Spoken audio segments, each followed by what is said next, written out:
Hi everyone, welcome back to Loft 801. My name is Diego, and today's video is going to be a review of Disney's Star Wars Kenobi. It's a 6-part series that started streaming on May 27th, 2022, and it wrapped up yesterday on June 22nd, 2022.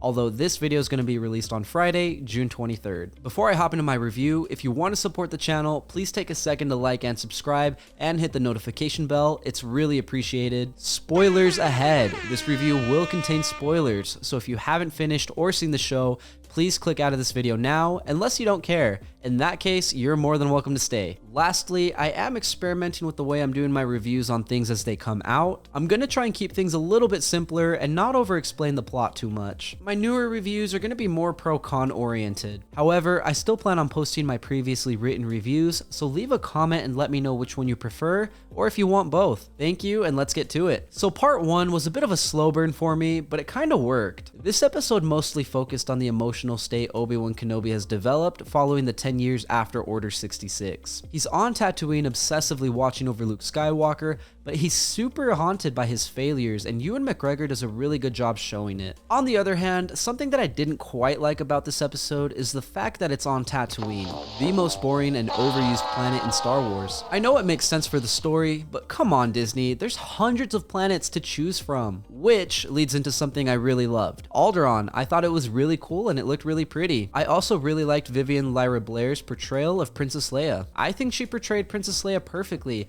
However, the scene where she gets captured really broke the magic for me. It was so freaking cheesy. It doesn't take an adult, let alone 5 minutes to catch a running little girl. One final thing I liked but wasn't sure of was the Inquisitors. I never saw Star Wars Rebels, but I thought the Inquisitors looked pretty cool and I was interested to see where the story took them. Overall, I rated part 1 a 7.5. Moving on to part 2, this was actually my favorite episode in the series because it felt like Star Wars to me. I loved the planet Daiyu.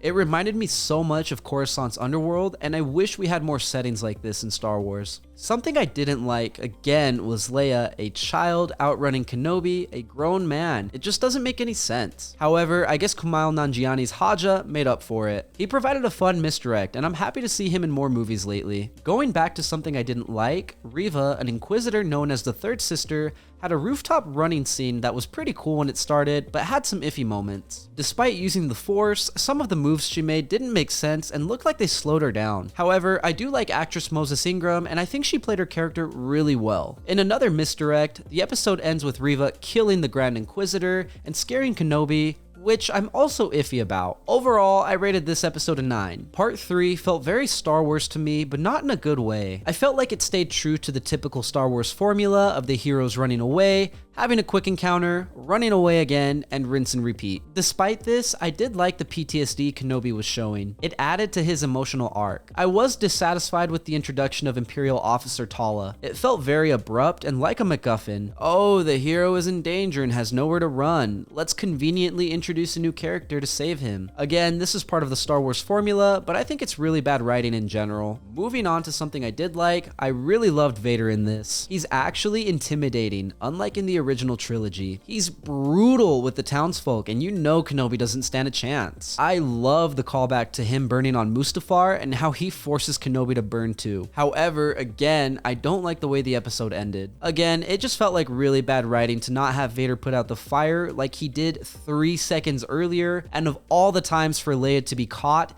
it doesn't make sense how Reva caught her. Anyways, overall, I gave part 3 a 7.6. I love the setting for part 4. Fortress Inquisitorius is super sick. I think it's good that it's in the same system as Vader and his castle on Mustafar. A burning planet and a water planet, great compliments. I like Roken and would like to see him in more Star Wars. However, his willingness to help Kenobi after his strong initial hostility towards him didn't make sense. Again, bad writing. On the other hand, seeing the trophy vault the Inquisitors keep was really interesting and kinda scary. I wasn't expecting Disney to show a dead youngling like that, so it was a pleasant shock and it showed how evil the Inquisitors truly are. That said, I'm gonna crack down on the bad writing in this episode because there were too many examples. For starters, it doesn't make sense how Kenobi, who is supposed to be burned and injured, can go from barely moving an item smaller than my fist to holding back hundreds of thousands of pounds of water and redirecting it. I like Kenobi, but he's not the Avatar, and this moment didn't make sense. Another moment that doesn't make sense is how Tala can smack a stormtrooper with her palm and knock him out. Come on, Disney, you have all these characters that could be really cool, but then you do silly stuff like that. I also think that Leia hiding under a coat with Kenobi as they escape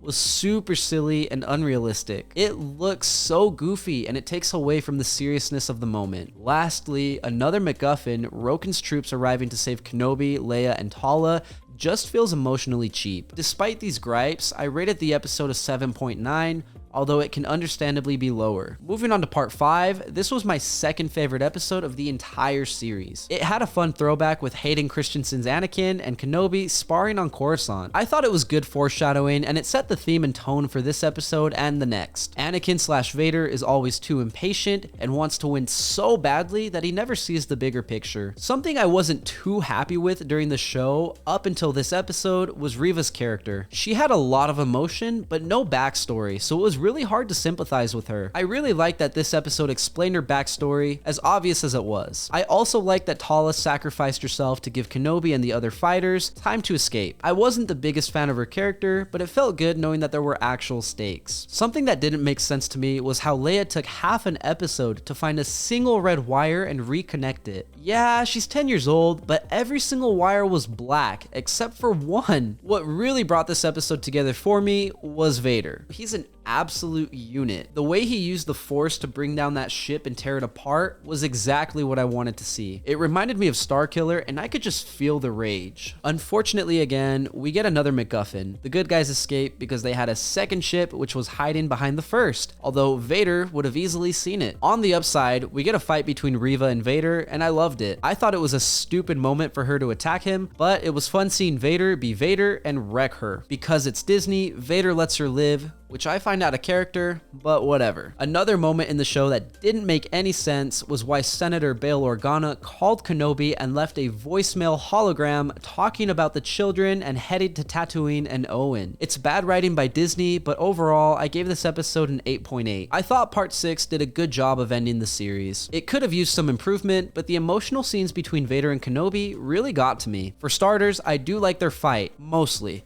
I'm still not sure how Kenobi got the strength and force to win against Vader, other than the story needed him to, but seeing him throw rock after rock at Vader was pretty cool. It really reminded me of the Old Republic trailers, especially beforehand when Vader crushed Kenobi into the ground. Something I didn't like about this episode was Reva fighting Owen and Beru. It just really broke the pacing of the episode for me and made it harder to get emotionally invested in Kenobi and Vader's fight. Obviously, Reva was going to turn to the light side at the end of the episode, but it felt a little forced, and honestly, I thought her character should have died in the last episode when Vader stabbed her. Apparently, Qui-Gon is the only one in Star Wars who can't survive being stabbed. Something I loved about the episode was the conclusion of Vader and Kenobi's fight. Seeing Hayden Christensen through the broken mask and hearing the emotion in his voice as he and Kenobi talked was emotionally impacting. I, a grown man, cried. On the inside. You can't help but feel bad for Anakin and how far he's fallen. Ending the episode on some good notes, I really loved how Owen finally let Ben meet Luke,